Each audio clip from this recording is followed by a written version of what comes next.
Você já venceu um dia absurdo e no dia seguinte acordou com vontade de sumir. Já teve uma vitória tão grande que parecia: Deus acabou de me provar que está comigo. E mesmo assim, horas depois, o peito apertou, a mente acelerou e você pensou: não vou aguentar, então fica comigo. Porque a história de Elias em 1 Reis 19 é exatamente isso. Não é a história do profeta no topo, é a história do profeta no limite. E eu vou te pedir uma coisa: não escuta isso como mais uma história bíblica. Escuta como um espelho, porque no final eu vou te mostrar a pergunta que Deus faz a Elias. Uma pergunta simples, mas que desmonta a mentira mais perigosa que a exaustão te conta. Só que, para essa pergunta ter peso, você precisa andar com ele até o fundo do deserto. E a primeira cena já é forte. Elias corre. Não corre como atleta, corre como quem foge de si mesmo. Corre como quem já gastou tudo e agora só tem medo. E o mais estranho é que Elias não está vindo de um fracasso. Ele está vindo de um milagre gigante. Ele acabou de viver o dia do Monte Carmelo. E imagina a cena. Povo reunido, tensão no ar, profetas de Baal gritando, cortando o próprio corpo, fazendo espetáculo e nada acontece. Aí Elias, sozinho, reconstrói um altar, coloca a oferta, encharca tudo de água para ninguém dizer que foi truque, e ele ora. Uma oração simples, sem show, e fogo cai do céu. Fogo real, visível, incontestável. E o povo cai com o rosto no chão. O Senhor é Deus. Era para esse ser o dia em que a vida dele mudava para sempre. Era para esse ser o dia em que o medo morria. Só que tem um detalhe que muita gente ignora. Depois de um pico espiritual, o corpo cobra. A adrenalina vai embora e deixa um vazio. E se você não entende isso, você começa a se acusar. Por que eu estou assim se Deus acabou de agir? Mas o seu corpo não é menos espiritual por estar cansado. Ele só é humano. Só que o dia seguinte chegou com um golpe seco. Jezabel manda um recado. Um recado. Não é uma espada na porta. Não é um exército cercando a casa. É uma mensagem fria. Amanhã você vai estar morto. E pronto. O mesmo Elias que encarou 450 homens entra em pânico por causa de uma frase. E é aqui que muita gente se identifica sem admitir. When you're exhausted, fear doesn't need much to take over. Uma palavra te derruba, um comentário te paralisa, uma notícia te sufoca, porque você já está frágil, só não queria enxergar. O medo só encosta onde já existe ferida, e Elias foge. Ele foge rápido, ele foge longe, ele foge como quem pensa: se eu ficar, eu morro. Só que por baixo disso existe outra verdade. Ele não está fugindo só de Jezabel. Ele está fugindo do peso de carregar tudo sozinho. Está fugindo da expectativa, do papel de o forte, do papel de o homem de Deus que nunca quebra. E tem gente que está exatamente assim hoje. Não é que você perdeu a fé. Você só não aguenta mais sustentar a imagem de que está tudo bem. Você está cansado de ser o que todo mundo precisa. Cansado de ser o que todo mundo espera. E um recado, uma pressão, uma ameaça só foi a última gota. E a história desce rápido. Elias entra no deserto, deserto de verdade, sol pesado, areia, silêncio, distância, solidão. E ele encontra um arbusto, uma sombra pequena, como quem encontra um último lugar para respirar. E ele desaba, ele senta e ora.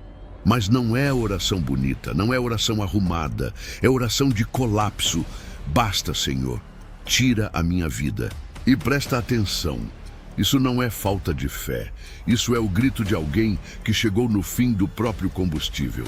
Tem gente que não quer morrer de fato, só quer parar de sentir, só quer desligar a cabeça, só quer que a pressão acabe. E por isso essa cena dói tanto, porque ela não finge que homens de Deus não quebram. Ela mostra que quebram e não são descartados por isso. E aí acontece algo que muita gente não espera. Deus não responde com bronca. Deus não responde com cadê sua fé? Deus não responde com sermão. Deus manda um anjo. E o anjo não traz discurso, traz pão e água. Olha isso. O céu encontra um profeta no limite e a primeira resposta é comida. É como se Deus dissesse: antes de você entender qualquer coisa, você precisa sobreviver. Porque às vezes o que você chama de crise espiritual é exaustão física e emocional. E Deus não é cruel. Deus não exige performance de um coração desidratado. Ele repõe o básico. O anjo toca Elias e diz: levanta e come. Elias come, e dorme, e repara. A primeira intervenção do céu é descanso.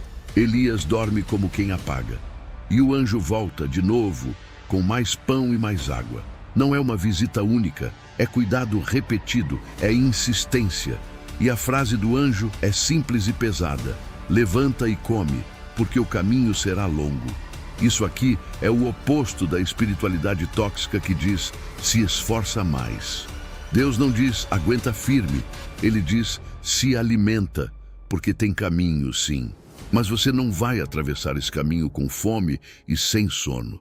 E talvez essa seja a palavra mais espiritual que alguém precisa ouvir hoje. Se alimentar e dormir também pode ser obediência. E Elias levanta, e ele caminha. Só que não é uma caminhada curta. São 40 dias e 40 noites até Horebe, o monte de Deus. 40 dias é tempo de processo, tempo de reconstrução lenta, tempo de silêncio que parece castigo, mas na verdade é tratamento. E dá para sentir isso. Dias passando, sol queimando, noite fria, o estômago lembrando do pão, a mente repetindo memórias do Carmelo e o coração dizendo: não faz sentido. Como eu saí do fogo e cheguei nisso. E ao mesmo tempo os passos continuam. Um dia de cada vez. Porque quando você está no limite, recomeço não é explosão. Recomeço é continuidade. É você fazer hoje o que dá para fazer hoje. Elias chega ao Horebe e entra numa caverna. Ele se esconde. Ele quer silêncio, quer sumir. Quer não ser visto nem por Deus, mesmo sabendo que isso é impossível. Então Deus fala, e a pergunta vem como luz entrando numa fresta: o que você está fazendo aqui, Elias? E Deus não pergunta por falta de informação. Deus pergunta para Elias se ouvir, porque tem gente que só percebe que está quebrada quando coloca em palavras. Deus está dizendo: me conta, onde você se perdeu? Em que parte você passou do limite? O que te trouxe para essa caverna? E Elias responde com dor e distorção misturadas: tenho sido zeloso, mas derrubaram altares, mataram profetas, e só eu fiquei, só eu, e agora querem me matar. Essa frase, só eu fiquei, é o retrato da exaustão. Porque a exaustão faz você acreditar que você é o último, que você é o único, que ninguém entende, que ninguém está com você. E quando você acredita nisso, você afunda. Então Deus manda Elias sair da caverna e ficar diante do Senhor. E passa um vento fortíssimo, rasgando montanhas, quebrando pedras. Só que o Senhor não estava no vento. Depois vem um terremoto. Mas o Senhor não estava no terremoto. Depois vem fogo. Mas o Senhor não estava no fogo. E então, um sussurro suave, uma brisa leve, uma voz mansa. E ali Deus estava. Elias tinha visto Deus no fogo no Carmelo. Só que agora, no limite, Deus se revela no sussurro. Porque quando você está quebrado, barulho vira agressão. Quando você está exausto, impacto vira ameaça. Então Deus não vem para esmagar. Ele vem para restaurar. Ele não vem para competir com sua ansiedade. Ele vem para acalmar sua alma. Elias ouve o sussurro e cobre o rosto com um manto. Ele reconhece a presença e Deus pergunta de novo. A mesma pergunta. O que você está fazendo aqui, Elias? E Elias repete quase igual. Zelo, perseguição, solidão. Só eu fiquei. Como se ele estivesse preso nessa frase. E honestamente, tem muita gente presa numa frase hoje. Eu tô sozinho. Eu não aguento. Ninguém me entende. Eu não vou conseguir. E você repete isso tanto que vira identidade. Só que Deus não deixa Elias virar um homem enterrado numa frase. E o que Deus faz é simples e profundo. Ele não responde com elogio. Ele responde com direção. Deus diz: vai, volta pelo caminho. E manda ungir reis, cumprir missão, levantar Eliseu. Ou seja, Deus não trata Elias como descartável. Deus trata Elias como alguém que ainda tem história. O colapso de Elias não foi o fim do chamado. Foi o começo de uma nova fase, com menos peso sozinho, com mais continuidade, com mais maturidade. Mas aí vem a correção que desmonta a mentira central da exaustão. Deus diz que ainda havia 7.000 que não se dobraram a Baal. 7.000. Elias não era o último. Ele só estava cansado demais para enxergar. E aqui vai uma verdade para guardar. Exaustão distorce o mapa. Ela faz você achar que o mundo acabou, quando na verdade você só está sem forças para ver a alternativa. Ela faz você achar que ninguém ficou, quando na verdade você só se isolou. Ela faz você achar que Deus sumiu, quando na verdade você está com tanto barulho dentro que não consegue ouvir o sussurro. E é por isso que a pergunta, o que você está fazendo aqui, não é Deus acusando, é Deus chamando de volta. É Deus dizendo: você não foi feito para morar na caverna. Você não foi chamado para sobreviver escondido. Você está aqui porque está ferido, não porque acabou. E se hoje você se sente numa caverna emocional, existe um caminho simples, do tamanho do que você consegue dar agora. Primeiro, Deus cuidou do corpo. Pão, água, sono. Então talvez seu próximo ato de fé seja parar de romantizar a exaustão. Parar de achar que dormir é fraqueza. Parar de achar que pedir ajuda é vergonha. Segundo, Deus levou Elias para o silêncio. Não para punir, mas para revelar. Então talvez você precise cortar um pouco o ruído. Menos tela, menos comparação, menos cobrança. Porque o sussurro não compete com caos. Terceiro, Deus deu direção. Volta pelo caminho. Ou seja, não precisa resolver a vida inteira hoje. Você só precisa voltar para a estrada, um passo. E talvez a parte mais difícil de aceitar seja essa. Elias não caiu no deserto porque era menos espiritual. Ele caiu porque era humano. Porque depois do barulho vem o silêncio. Depois da coragem vem o corpo tremendo. Depois do tá tudo sob controle, vem a conta do que você segurou por tempo demais. E quando o cansaço chega, ele não pede licença. Ele entra na mente, muda a lente e começa a contar histórias dentro da gente. Histórias como: ninguém liga, ninguém entende, você tá sozinho, acabou para você. E o problema é que quando você tá fraco, essas histórias parecem verdade. Imagina Elias tentando respirar no meio do deserto, com a garganta seca, a cabeça pesada, o coração disparado e a memória ainda quente do que aconteceu no Carmelo. Ele podia ter pensado: eu vi o fogo cair, então por que eu tô com medo? Ele podia ter se acusado: eu devia ser forte. Ele podia ter se envergonhado: eu não posso quebrar. E é assim que muita gente piora. Além de sofrer, começa a se condenar por estar sofrendo. Além de cansar, começa a se chamar de fraco por estar cansado.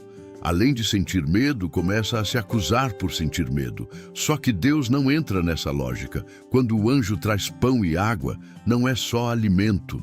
É um recado silencioso do céu. Você não vai ser tratado como máquina. Você não vai ser cobrado como se não tivesse limites. Você não precisa provar nada agora. E olha como é delicado. Elias não faz voto, não promete mudança, não faz discurso. Ele só come, só bebe, só dorme. E às vezes é isso que salva a gente. Voltar para o básico, voltar para o mínimo. Fazer o que dá, um cuidado de cada vez. E quando o anjo volta pela segunda vez, é como se Deus dissesse: eu vou repetir o cuidado quantas vezes for necessário. Deus insiste, Deus sustenta, Deus não se irrita com a fragilidade de um filho exausto. E repõe força em doses pequenas. E a frase, o caminho será longo, não é para assustar, é para preparar. É Deus dizendo, não vai ser instantâneo, mas vai ser possível. Não vai ser rápido, mas vai ser real. Você não precisa se curar em um dia, você só precisa continuar. 40 dias. É muito tempo para quem queria desistir de tudo debaixo de um arbusto. E mesmo assim, Elias caminha. E isso revela algo que a gente esquece. Existe força escondida até no esgotado. Existe fé escondida até no quebrado. Não a fé barulhenta do Carmelo, mas a fé teimosa de colocar um pé na frente do outro. É aquela fé que não faz discurso, só atravessa. Aquela fé que não grita, só aguenta. Aquela fé que não se exibe, só sobrevive. E nesse caminho, é provável que Elias tenha alternado dias de clareza e dias de neblina. Um dia, ele lembra do fogo e pensa, Deus está comigo. No outro, ele lembra do recado e pensa, eu estou marcado. Um dia, ele anda com firmeza. No outro, ele arrasta os passos. Porque cura de exaustão não é linha reta, é ondulado. É vai e volta. É 2 passos e uma pausa. E Deus não se espanta com isso. Deus não mede seu valor pelo ritmo do seu processo. Deus mede sua vida pela presença dele com você no processo. Quando Elias chega na caverna, ele procura abrigo, mas também procura silêncio. E o silêncio, às vezes, é assustador. Porque no silêncio, tudo que a gente empurrou para debaixo do tapete sobe. Vem a pergunta, por que eu estou assim? Vem a lembrança, eu dei tudo. Vem a ferida, eu me senti sozinho. E é por isso que a pergunta de Deus é tão importante. O que você está fazendo aqui? Não é porque você falhou, é fala comigo, é abre o coração, é para de fingir. Elias diz, só eu fiquei porque ele está olhando para o mundo a partir da dor. E quando você olha para o mundo a partir da dor, você enxerga ausência onde existe gente, enxerga abandono onde existe cuidado, enxerga fim onde existe pausa. A dor não é mentirosa, mas ela é parcial. Ela mostra um pedaço e chama de tudo. E Deus, com um sussurro, devolve o resto do quadro. O vento vem, o terremoto vem, o fogo vem. Mas Deus escolhe falar no sussurro, porque Elias não precisava de impacto, precisava de presença, precisava de calma, precisava de um Deus que não fosse mais um peso. Precisava de um Deus que não esmagasse o que já estava amassado. E isso é lindo, o mesmo Deus que manda fogo quando é preciso confronto, sussurra quando é preciso cura. E quando Deus manda Elias voltar pelo caminho, isso também é misericórdia. Porque Deus não manda Elias inventar uma vida nova do zero naquele instante. Ele manda voltar pelo caminho. Ou seja, retoma o que você parou, retoma o que eu te dei, retoma o que faz sentido. Recomeço muitas vezes é isso, não é mudar tudo, é voltar ao que você sabe que é verdade, mesmo sem sentir. E no fim, Deus coloca Eliseu no caminho de Elias.